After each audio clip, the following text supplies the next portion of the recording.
Boy, am I glad to show off this kit. This is my first, and hopefully not only, painted Gundam Master Grade kit. And I used an Iwata HPC Plus as my airbrush, and I used the Pache air compressor. The paints I used were lacquer paints. These are the main paints that I used. And I also used this Tamiya white primer. I used other lacquers as well. This is Alclad 2 Chrome and Alclad 2 Mirrored Gold for Lexan. Really, this paint is for RC cars, and Lexan is a type of plastic, but I used it on my kit anyway. I used black as the base coat after the primer for both metallics, and I used yellow number 2, CG65. This is a Gundam color. This was made specially for the Kemper. I used this Gundam color white, CG76, white 8. This is especially made for the ground GM, the one seen in 8th MS Team, the orange one. And I used mahogany. This is a regular Mr. Color, number 42. And for the panel lining, I used, this is Testers, I believe. Yeah, this is Testers enamel black. And there are two types of thinners. It says it's a brush cleaner, but it's also a paint thinner. And this is the older version. This is 1156. That's the code for. Oops, my bad. This is the code for the brush thinner or airbrush thinner. And this is the newer version. The top has a plastic over a metal screw on top, and this one is just a screw on top with plastic on it, but both are glass. So those are the only difference, the packaging. And I showed you the surface primer already, Tamiya white. And the reason why I used white is because I wanted to see whether or not it'd make a difference on the paint, and it looks like it did. It came out a lot less dark from when I tested out the pieces that I painted. Like I had some scrap pieces. Also, I used Arms Gray. Now this is a metallic, and this came with a Gundam color pack. It was an extra. It wasn't like there wasn't a Gundam or a Zeon mobile suit as the subject for the paint pack. Well, anyways, let's get on to the kit itself. You can see that I did mahogany here, and then the camphor yellow here on the cross of the GM shield. And I did some more GM ground white pretty much all over the kit here. Luckily, these two you can take apart, so I didn't have to do any masking there. The head was all white. You can see I can articulate it side to side, up and down, and a little bit 360, but I don't want to because I'll scratch the paint. But that doesn't really matter because I used this. What this is Pledge Future, and it's a new formula, but basically Pledge bought out Future, and then what this is it's floor wax. Like, you put it on so that the floor doesn't get all scratched up and messed up, and this is great for using as a top coat, and plus it gives it a glossy feel too. So I haven't done that on the enamel here, so I'm gonna have to once I redo the panel lining, because I messed up here on this shoulder part and then I had to redo all the painting, I'm gonna put some more future. And I sprayed it out of an airbrush. You can just spray it out of the bottle. So, okay, so I'm gonna go to the articulation on the shoulder. You can go 360, pretty much. And then there's a portion here on the bicep that you can swing around, but there's not that much motion if you're gonna leave it attached. And then at the bicep there's a joint here that you can go about 90, almost. Well, with the shield hinders it, so you can do 180 almost 180 theoretically, but I don't want to, you know, scratch up the paint because I work really hard on this. And also the wrist has some movement. I use the EFSF 1100 aftermarket Bandai hands, and there's a joint here that you can move up and down. I used Alclad here for the fingers, and then same Ground Gundam white, and then Ground Gundam white again on the pack, the machine gun. This is a 100mm machine gun. This is from the 8th MS Team Ground Gundam. This is the RX-79 Gundam mass production, and you can see you can move that 180. And what this is it's a stock, so that it goes to the shoulder, your shoulder, or whatever is holding its shoulder, and then it basically makes the recoil less. And you can see that I used arms gray here. And arms gray, if you mix it right, you can see there's a little bit of metallic, but I don't know why it's not showing up on the camera, but yeah, there's a metallic there. And I used Alclad here and Alclad here. I'm thinking of redoing this. I have another 100mm machine gun, so I'll redo the scheme. I'll make this part silver, and then this part arms gray, and then this part silver where those drill holes are, and then I'll make the actual barrel of the gun arms gray too. I really like the for those of you who played the PS3 game Gundam Battle Operation, I really like how they did the 100mm machine gun. That color scheme really did it some justice. And by looking at my gym, you'd probably noticed, if you've played the game for PS3, Gundam Senki 0081, that this is that color scheme. It's from the Invisible Knights, and what they are is a Xeon team.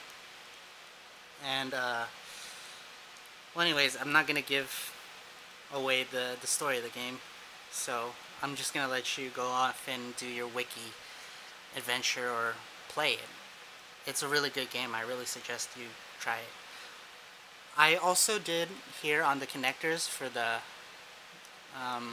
thrusters, gold and then Alclad silver. So yeah, there you go, 360. And I discovered this neat trick while fooling around. I actually, here, you can see that this is made of polyvinyl. It's a polycap. And polycaps are notorious for not being able to paint them, but I was able to paint them by using this. This is Mr. Silicone Rubber Rescue Primer, and what this is for is it's mainly used for connecting, like if you've got rubber silicone mold, like if you've been doing resin mold, like resin casting, I mean, and then your mold snaps in half, and then you're like, oh crap, what am I gonna do? It's busted. I didn't even get 10 casts out of it. So what you do is you take this and then you take the little brush that comes with it and then you apply it a little bit at a time. And what I did was I put 2 coats on it. I haven't tried airbrushing it yet, so I might do that in the future. I'm kind of scared because it might mix with the paint. Like, I might not clean it well enough and then mix with the paint and then it'll mess up my kit. But, yeah, so I put 2 coats on the polyvinyl and then I started to prime it and then I painted it black and then Lexan gold, and then it was able to adhere, and I was like, wow. I was pretty amazed because, like, you know, it's really hard to get the polyvinyl to accept the paint. And it usually, what happens on the polyvinyl, the polycaps, the paint clumps up and then you can like scratch it off really easily. But I've tried scratching it off and it's really hard. That and like I put some future over it, so hopefully this is the thing to go for. And I'm gonna do that for all my kits in the future when polycaps are involved. So hopefully you guys get something out of that. And you can see there's some nubs here and there, but like I said, I wanted to get this kit done and out of the way. Some panel lining there. Let's see.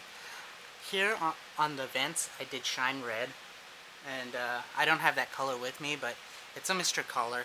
It's a regular Mr. Color.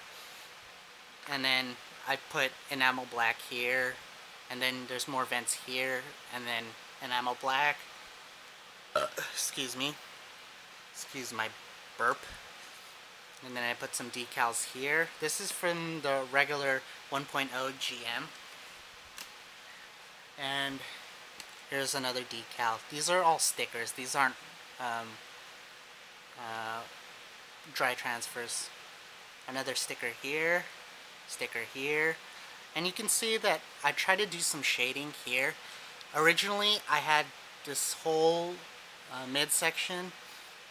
It was sprayed in arms gray, and then I realized that the top half was it's supposed to be this white color, the desert scheme, the ground Gundam. So what I did was I went ahead and put some more ground Gundam white on it, but I made sure to shade it so that the arms gray would come out. Here you can see the core block is arms gray too. I kind of messed up the pilot, so I'm gonna have to get another pilot. I might end up not putting a pilot there because it's really hard to put them in there without scratching the paint. You can already see that some of the paint scratched off right there in the core block holder. Pretty much the bottom frame is arms gray too, and then I did some more GM ground Gundam white, ground GM white, and then some seam lines that I couldn't get rid of. I tried to put putty on it. I tried my hardest, but I time after time I'd sand it too much and then it'd come out like this.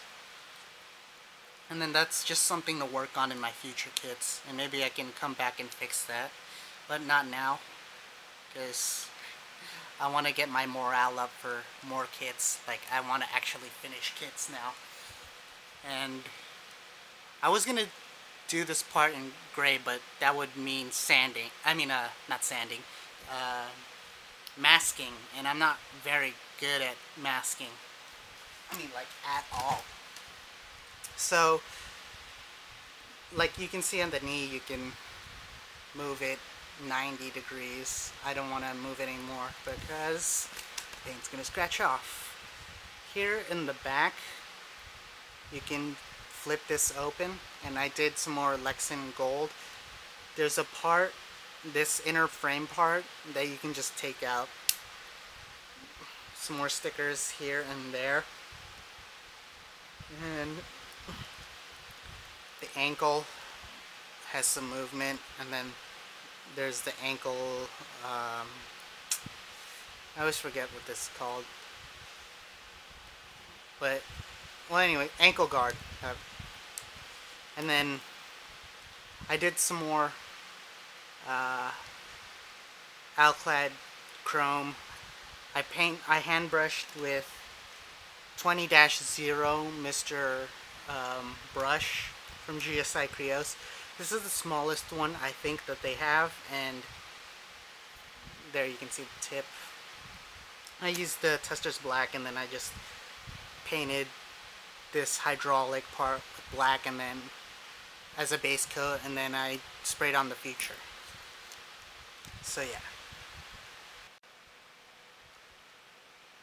There's some side-to-side movement at the waist, but not much. There's also, I showed you the hatch, the cockpit opens up and down. And then I already showed you the thrusters. So yeah, everything's pretty much tighter from when I had the kit not painted.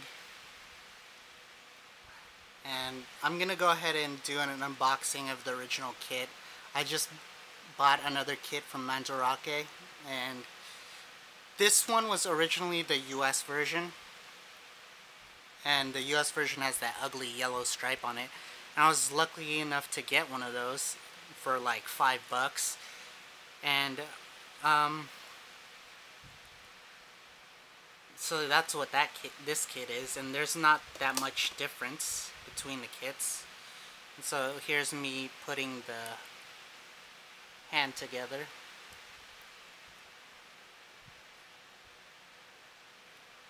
So yeah, it's the 100mm machine gun is pretty flimsy, and the 1/100 hand. Again, this is the aftermarket Bandai hand.